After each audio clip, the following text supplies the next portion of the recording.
মালয়েশিয়ার calling visa নিয়ে চলছে সিন্ডিকেট। এখন আমরা অনেকেই দোষ দেই। আজকে কিছু কথা বলবো মালয়েশিয়ার কলিং ভিসা সম্পর্কে। এক ভাই লিখেছে, ভাই মালয়েশিয়া আর যাব না, ঘুরতে ঘুরতে প্রায় আমার জানি শেষ, বা অনেকে ক্লান্ত হয়ে গেছে, যে যেটাই বলেন।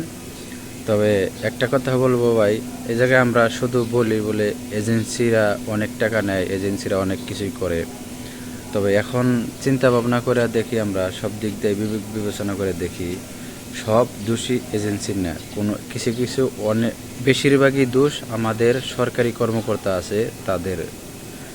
আজকে তা না হলে দেখেন, প্রবাস কল্যাণ মন্ত্রণালয় থেকে যদি তারা সীমিত একটা নির্ধারিত করে বইলা দেয় বলে এত টাকার ভিতরে সব কিছু কমপ্লিট করতে হইব।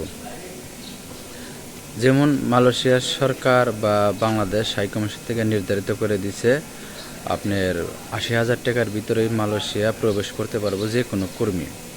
সেই ক্ষেত্রে যদি আপনার ১,০০,০০০ টাকার একটা টিকিটই হয়, তাহলে কি করে আশা করা যায় আপনি মালয়েশিয়া ৮০,০০০ টাকায় আসবেন? তবে যাই হোক, আপনারা এই নিয়ে থাকছে বিস্তারিত অনুরোধ রইল পুরো ভিডিও দেখার জন্য।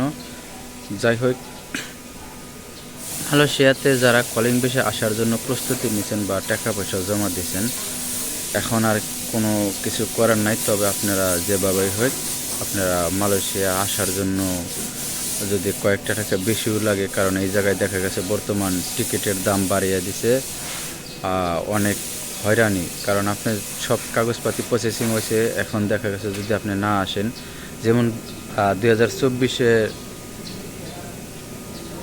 মে মাসে যে আপনার লাস্ট ফ্লাইটের সর্বশেষ সময় দিয়েছিল মালয়েশিয়া সরকার, সেই জায়গায় টিকিটের কারণে, শুধুমাত্র টিকিটের কারণে 18,000 কর্মী মালয়েশিয়া প্রবেশ করতে পারে নাই বা আসতে পারে নাই।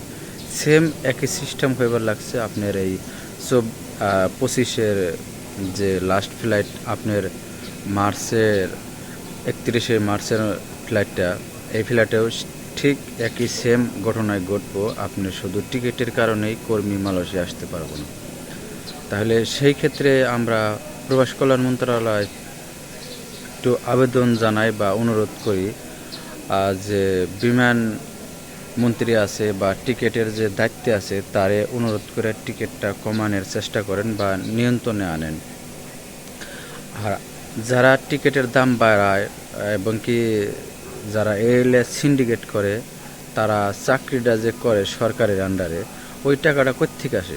ওই টাকাটা তো প্রবাসীর কাছ থেকে যায়, রেমিটেন্সের টাকার দেয় তো তারা বেতনটা পায়, তাই না? তার ফলে আপনারা যারা সরকারি কর্মকর্তা, আপনারা যারা চাকরি করেন, যারা আমাদের উপরে আমাদের টাকা চুইচা খাইবার লাগছেন, অথচ আমাদের টাকা দিয়ে আপনি চিন্তা করেন একবার, আপনাদের ফ্যামিলি চলবার লাগছে, তাহলে আপনারা কেন আমাদের উপরে এত অত্যাচার করেন?